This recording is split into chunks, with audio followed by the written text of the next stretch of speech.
Começando com a sessão de por que eu, Leta, sou autista.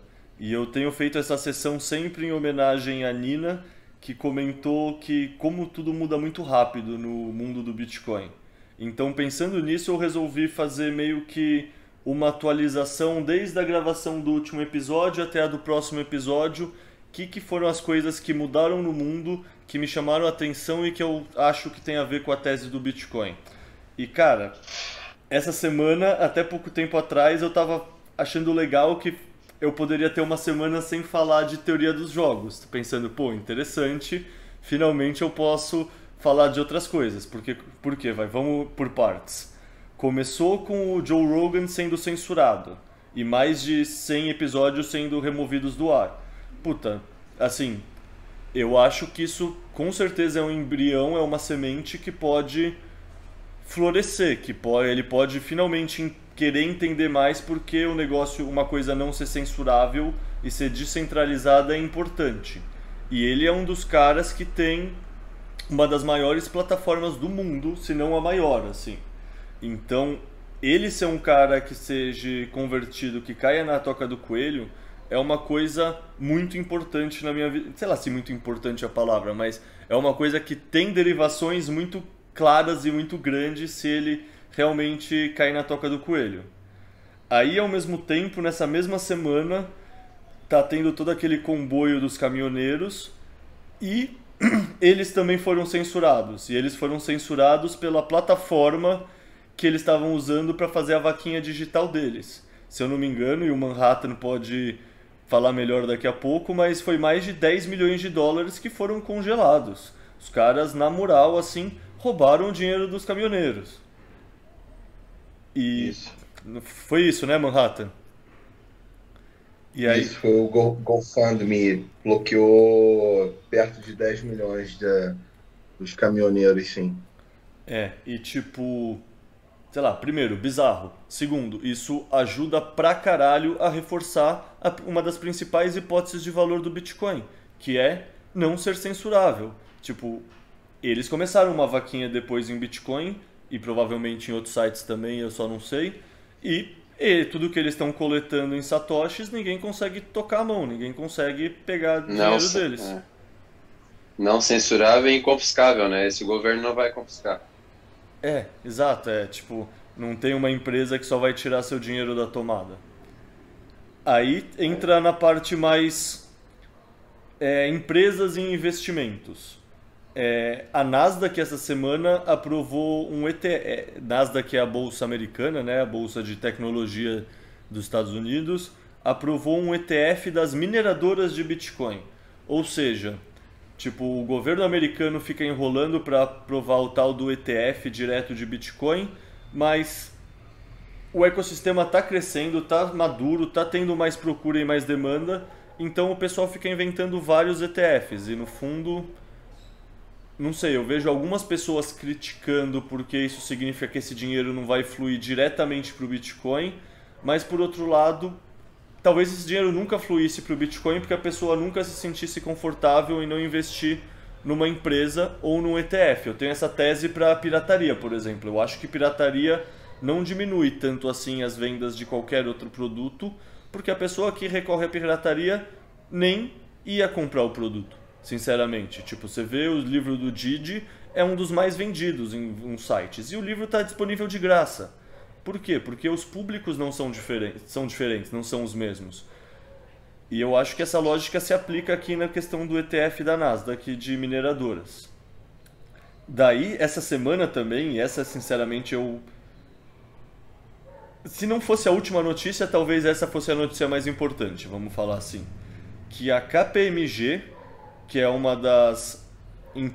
No mundo de investimento tradicional existem as Big Four, que são as quatro empresas consideradas mais sérias e respeitadas e que se você quer ter uma empresa com IPO e tudo mais, você meio que precisa que eles façam a sua contabilidade ou a sua auditoria, assessoria financeira.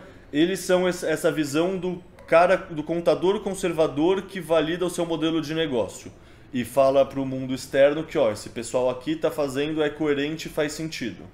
Ou seja, uma empresa careta. É uma empresa feita para ser careta, feita para passar confiança para o pessoal careta. E tem 4 dessas empresas que são as maiores do mundo. É a Deloitte, a Ernst Young, a Price e a KPMG. Elas são conhecidas internacionalmente como as grandes 4, as The Big Four. Essa empresa, pelo menos o ramo canadense dessa empresa, da KPMG, acabou de colocar Bitcoin e Ethereum, então você não fica na dúvida o quanto eles realmente entendem, mas colocaram Bitcoin no tesouro. Isso significa o quê? Porque, por exemplo, quando a Tesla compra, significa que tem um investidor meio maluco daquela empresa meio maluca que cresce meio sem fundamento e eu não entendo bem e eu tenho meio raiva, adotando. Isso deve ser essas coisas de meme, isso aí, tipo, tem um verniz de inovação, mas não tem um verniz de reputação e credibilidade. Até porque o cara pegou a Dogecoin também, né, depois. Eu não sei se ele chegou a comprar ou se ele só fica falando muito dela porque ele acha um meme legal. Porque eu confesso que antes dele falar de Dogecoin, eu adorava Dogecoin. Eu achava um meme muito engraçado. Você olha aquele cachorro, ele é mó fofo, ele é mó, tipo, cara carismático, assim. E assim, pra mim, assim, nossa, eu me chuto por nunca ter pensado em comprar só um pouquinho, só pela zoeira.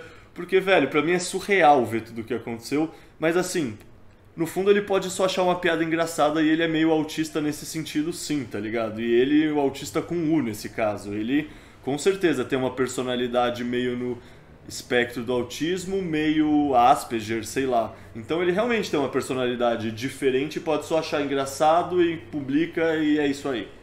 Tipo, mas enfim, a KPMG falar que comprou Bitcoin significa que agora tem quase que um risco reputacional para você não querer falar do Bitcoin e não adotar o Bitcoin. Tipo, qual é o move das outras, qual é o movimento que as outras 3 dessas Big Four podem fazer?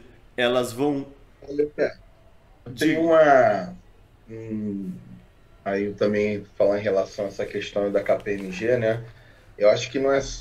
Você tocou bem na parte do risco reputacional, mas não é só isso, né? A KPMG, muito provavelmente, conhecendo a indústria de auditoria como eu conheço, eles já devem ter toda uma solução para fazer, no caso, a governança de Bitcoin, como fazer a contabilidade disso, como fazer a auditoria disso.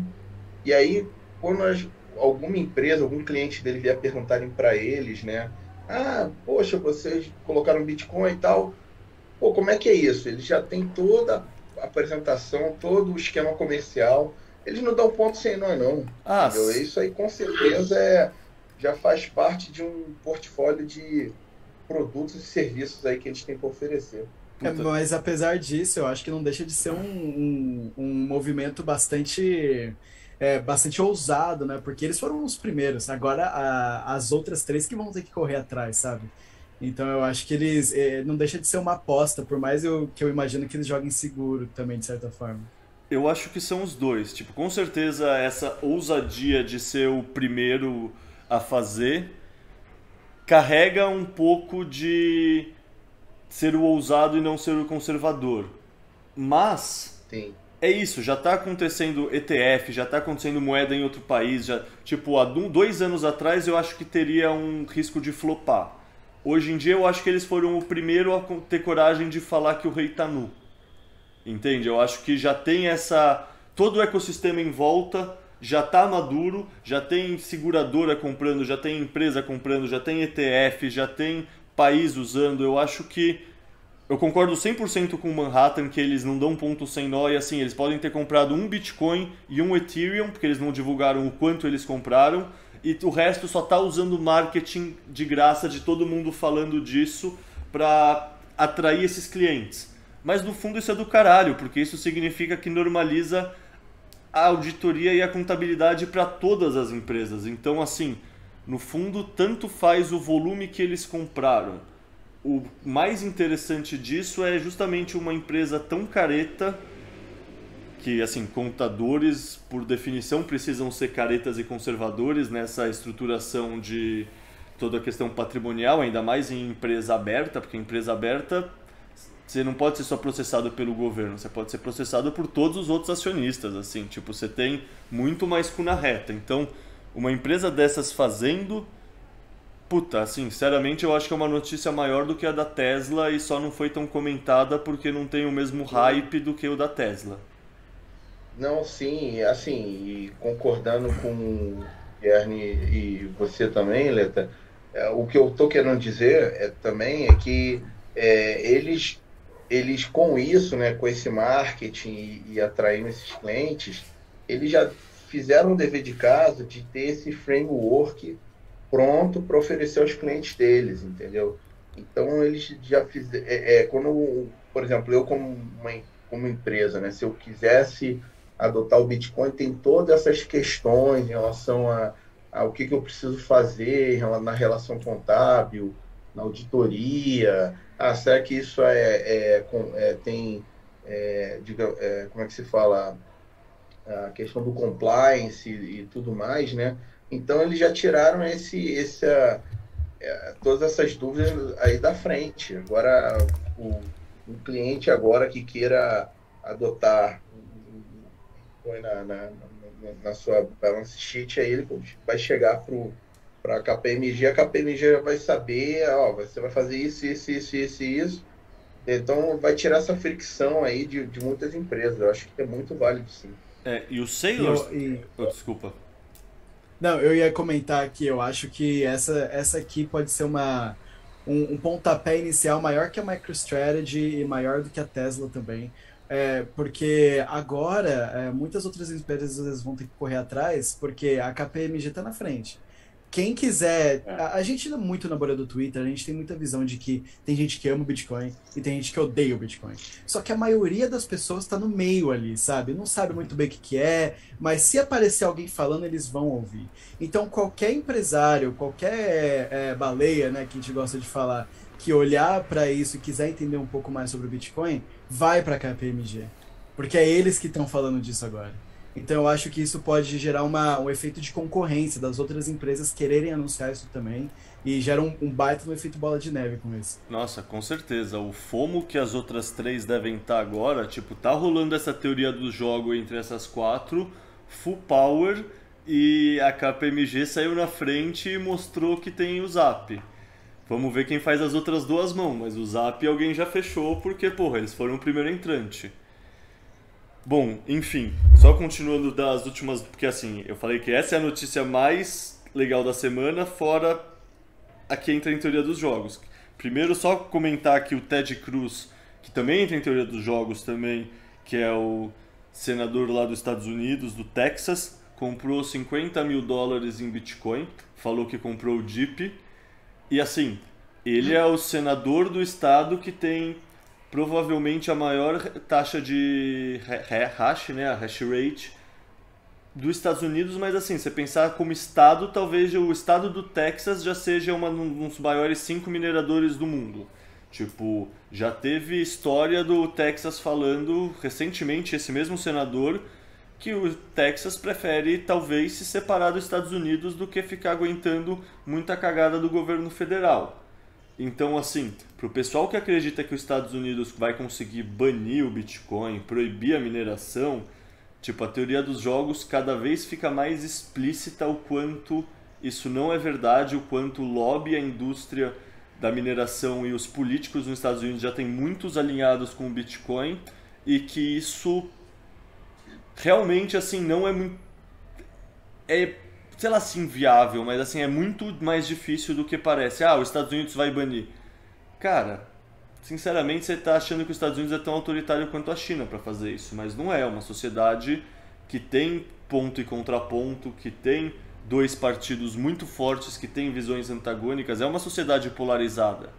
Isso significa que um polo só não consegue agir tão rápido. Então, teoria dos jogos, eu falei, acho que no começo dessa semana eu tava achando que eu não ia precisar falar de teoria dos jogos nessa sessão aqui, porque eu tenho falado todas as últimas semanas, mas é inevitável. Por quê?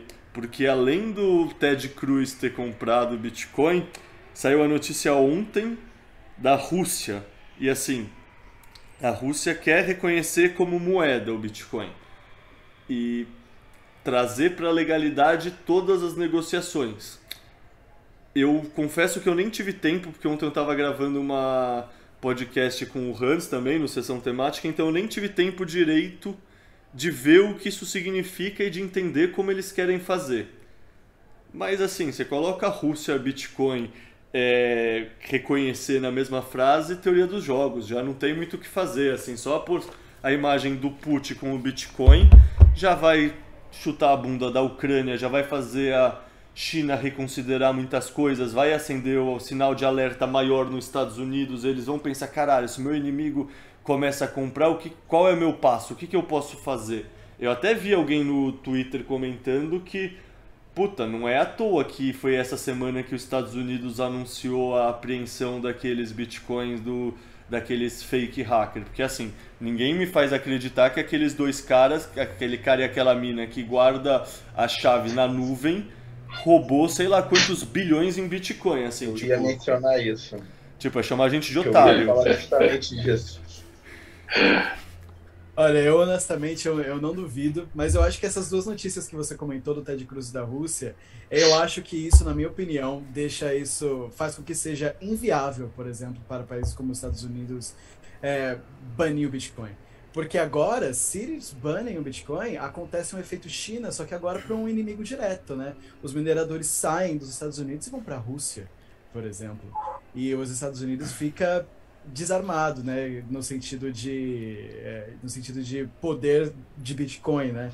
E eu não me surpreenderia, inclusive, se a China voltasse atrás num banimento desses, para tentar recuperar um pouco desse momentum que outros países estão juntando agora. Você sabe que a Índia voltou atrás semana passada, né?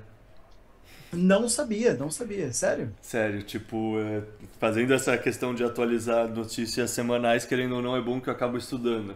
Tipo, a Índia tinha banido o Bitcoin, semana passada eles desbaniram, colocaram na legalidade com taxas equivalentes de apostas, jogos de corrida de cavalo, essas coisas, ou seja, é uma atividade especulativa, é um imposto alto, acho que é 30%, um rolê assim. Tipo, não é o ideal. Mas se você cobrar imposto de alguma coisa, significa que essa coisa foi legalizada. A Índia tem, sei lá, 17, 15%, uma coisa assim da população do mundo, sem contar que tem muita gente jovem e tem muita gente boa em computação, em ciências exatas. Então, a quantidade de talento que a gente está recrutando a Índia legalizar é incrível. E assim, eu concordo inteiramente. A China, tipo...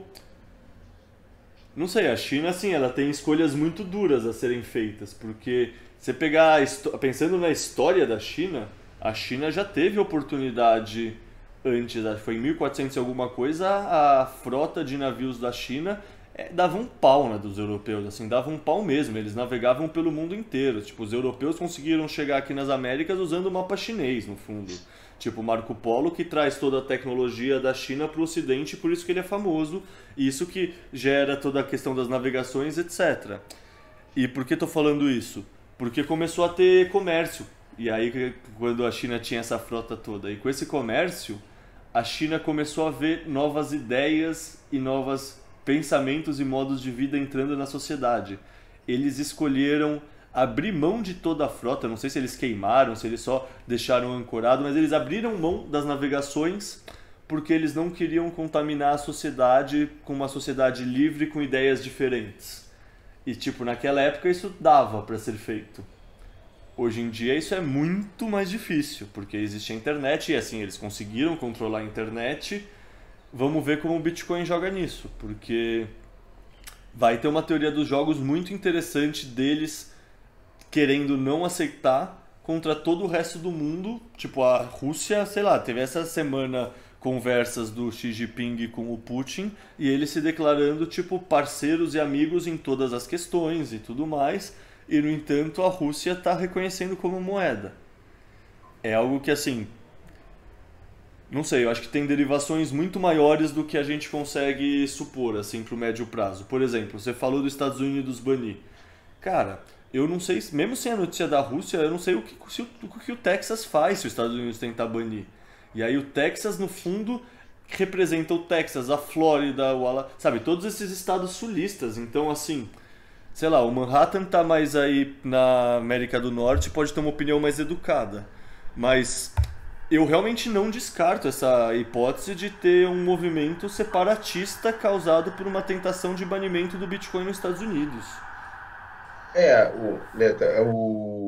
O Arizona agora recentemente já passou uma bill, né? Estão considerando Bitcoin ser uma moeda legal. E é bem isso que você falou, né? Por mais que a nível federal, né, se tenha tal, né, essa hipótese radical de banir o Bitcoin, cada estado tem autonomia para falar, não, aqui no meu estado o Bitcoin continua válido, entendeu? Continua, já tem por exemplo, Wyoming, Texas, eu acho que vou deixar nesses dois por enquanto. Wyoming, Texas já tem um framework legal aí para o Bitcoin. Então, não pode chegar agora e banir, entendeu? Eu sei que tem outros estados também que já estão nessa pegada, geralmente são estados vermelhos, mas esses dois, por exemplo, com certeza, se falar em banir Bitcoin, eles vão falar, não, aqui não. Cara, Então já é bem o que você falou. e você levantou um ponto que eu nunca tinha parado pra pensar. Olha só como é bom esse formato de podcast. No fundo, é uma motivação egoísta minha, eu sou o que mais aprende. Mas, cara, com a legalização da maconha é exatamente isso. A maconha ainda é proibida a nível federal nos Estados Unidos, não é? Tipo, a maconha não é legalizada a nível federal e, tipo, sei lá, eu tenho família no Colorado, eu fui no Colorado em 2014 e tinha legalizado e, tipo, cara, no Colorado você entrava no qualquer lugar e comprava. E era proibido a nível federal. Então, qual é realmente o poder do nível federal de banir qualquer coisa nos Estados Unidos é outra discussão. Sim, é mais ou menos isso aí mesmo. Tanto é que alguns estados na Califórnia, o Colorado, são legalizados em relação à maconha e outros não, entendeu? Por esse que é o mesmo caminho. Eu acho que isso dá uma brecha para uma coisa que eu gosto muito, é a minha principal bandeira, assim, quando eu falo de libertarianismo e liberdade, é secessão, cara. Eu acho que secessão é uma das formas mais saudáveis, assim, de você se livrar do Estado. Eu literalmente faço o paralelo com secessão como você sair de um relacionamento abusivo, sabe? E muita gente acaba não enxergando dessa forma, só que fica bem claro quando a gente olhou, por exemplo, para a Catalunha na Espanha e agora para esses atritos, né, nos Estados Unidos também. E quando a gente olha para os movimentos aqui no Brasil, Sou Meu País, Nordeste Livre e tudo mais, eu acho que o Bitcoin também pode, então, dar uma brecha, né, dar um argumento a mais, eu acho, para esse tipo de coisa acontecer. Alguém de vocês já leu o livro O Indivíduo Soberano? Eu não tive Não, tá na fila aqui. Cara, é exatamente isso que o Bjorn falou, é a tese, cara. É tipo, eles previram o Bitcoin nessa tese, que a era da informática torna muito mais difícil para o Estado exercer o poder da violência. E isso vai desmonetizando o Estado e naturalmente as coisas vão vertendo para um polo de maior descentralização. Então, assim, eu concordo inteiramente com você e no fundo, isso é um movimento natural do pêndulo da história para o nosso século, para os próximos 200, 300, 400 anos. Assim, a gente, por questões da tecnologia e como a tecnologia permite, e nesse caso a criptografia, né, aplicada na era das informações, a criptografia gera o custo para um ataque ser muito maior do que o custo para a defesa. Então se torna inviável economicamente você exercer o poder. E isso tende a ir desmonetizando o Estado. E isso, a tendência natural é exatamente isso que você está falando, uma balcanização, secessão, tipo a formação de estados-nação, é uma tese maravilhosa. Você começou a falar, na boa, tem muita coisa hoje em dia no mundo que, sei lá, sabe, você tá olhando para fora, você pensa, caralho, isso aí é o indivíduo soberano acontecendo, sabe, é um livro que...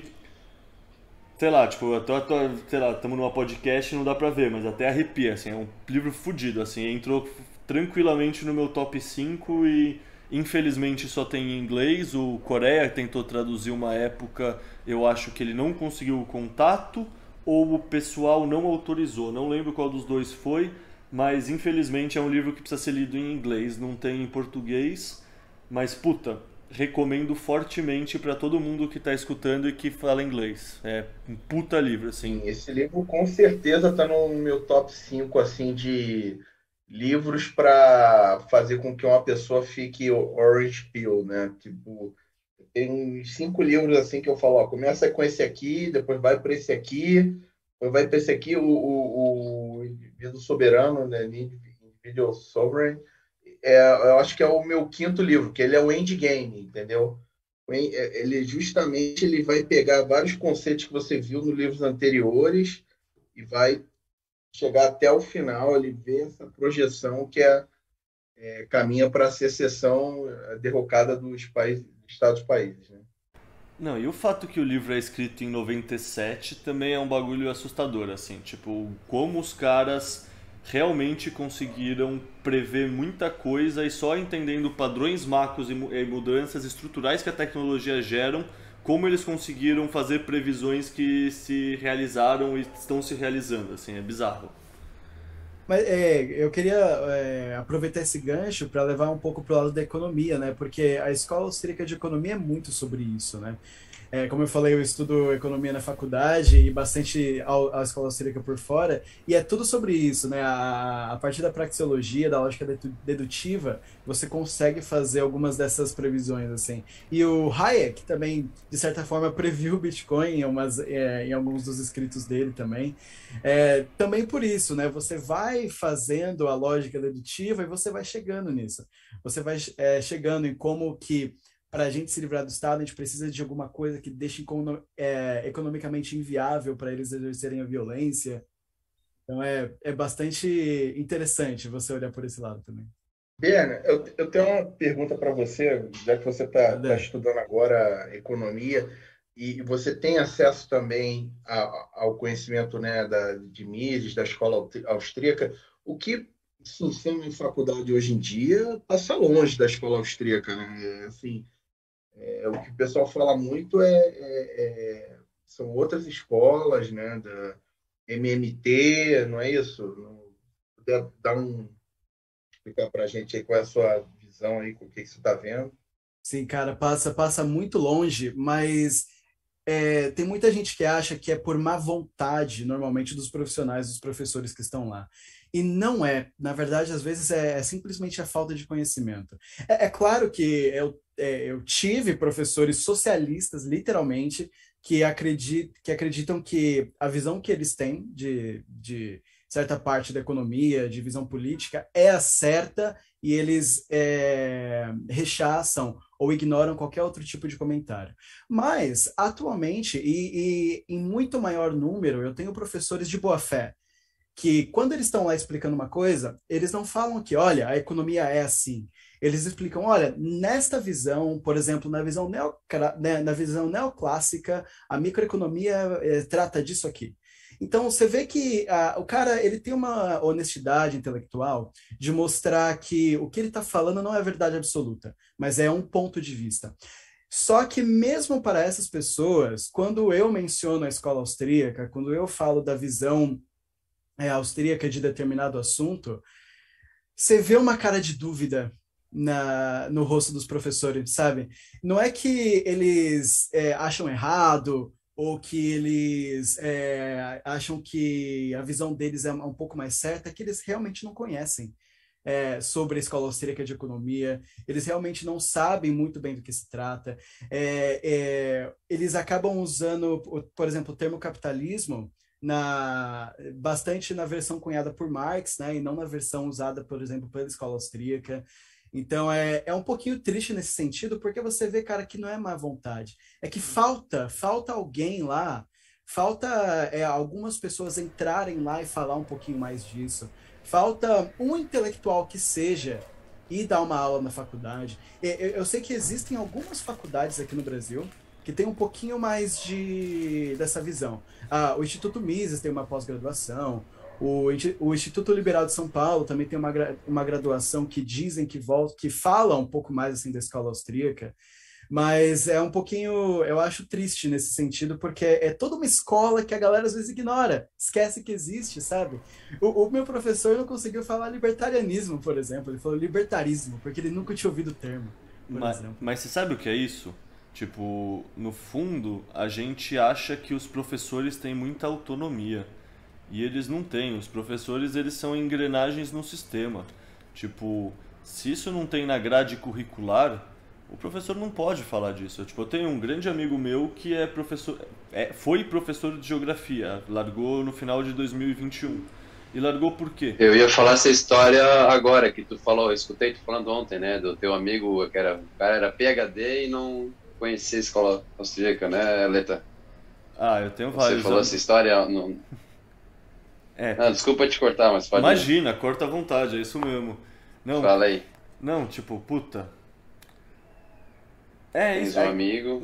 Não, é essa questão de você é uma engrenagem no sistema. Você tem muito menos autonomia do que você imagina. Você é contratado para ministrar tal e tal e tal matéria que tem esse livro-texto. Você não é não é aquela coisa que você é um filósofo com o pessoal te seguindo e você tá andando no jardim e o que você resolve falar agora? Tipo, a gente imagina que os professores têm muito mais autonomia do que eles realmente têm.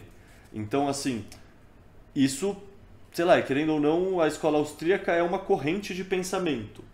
E nas universidades, você opta por correntes de pensamento e uma escolha que foi feita 20, 30 ou 50 anos atrás, às vezes simplesmente está sendo reproduzida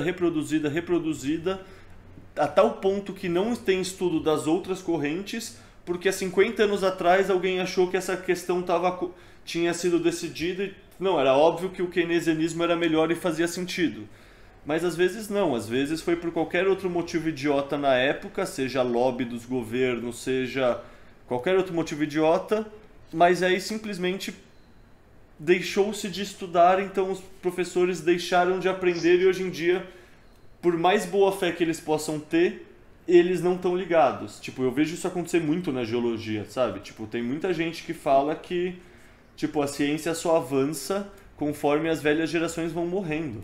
Porque eles ficam no lugar de poder e eles vão abafando inovações e eles não querem algo que conflite com a visão de mundo que eles têm de quanto eles estudaram o tema. A nossa vida é assim, se tu for ver. Quantas coisas tu faz que realmente tu tá consciente de que tu tá fazendo? Ou foi alguma coisa que a tua mãe te falou para fazer porque a tua avó falou para tua mãe? Tava falando... Na nossa vida a gente anda no automático. Imagina nas questões de ensino. Mas eu acho especialmente engraçado que os professores com mente mais fechada normalmente são os professores de economia. Porque os dois professores que eu tive que dava para ver, tipo, um professor até conhecia Mises, sabe? Conhecia Rothbard, conhecia todos esses nomes, foi um professor de história, por exemplo. Uma outra professora que dava para ver que ela conhecia um pouco mais sobre essas visões de mundo era uma professora de sociologia, que, poxa, uma professora de sociologia e ela era claramente esquerdista, sabe? Usava pronome neutro e tudo mais. Foi mais legal conversar sobre ideias de liberdade com ela do que com a minha professora de economia, sabe? De tão diferente que é a mente, eu acho, dos economistas convencionais hoje em dia. Eu acho que o pessoal aprende muito que o modelo, sabe? Porque assim, no fundo, qualquer modelo é só uma redução da realidade. Por quê? Porque você só consegue interpretar a realidade reduzindo ela. Porque senão você precisa expressar ela inteira, você só consegue com o real. Então, para você analisar qualquer coisa, você sempre precisa reduzir. O que eu sinto é que falta bastante conhecimento científico, pelo menos pensando do pessoal que eu conversava na época da USP com o pessoal da FE, faltava essa base para entender que o modelo é só um modelo. Sabe, essa visão mais científica de como modelos funcionam, que eles podem ser úteis ou não, mas que eles não dizem a verdade. Então, muitas vezes os caras reduzem qualquer coisa mó complexa da economia ou do mundo a 3 ou 4 variáveis e aí eles realmente acreditam que essas 3 ou 4 variáveis realmente explicam o mundo, então você tem uma equação simplista.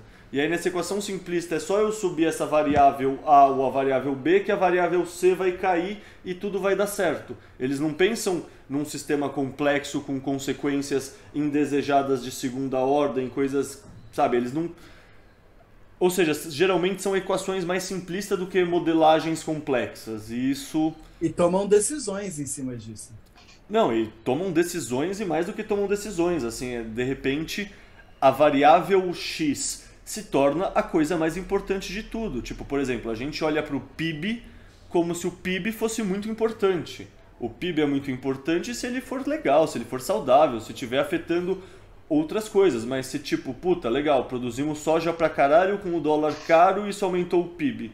Pô, pra mim, pra você, isso não afeta quase nada a sua vida. É muito melhor um PIB distribuído que tá tendo crescimento uniforme, em vez de um setor da economia ter um crescimento muito maior.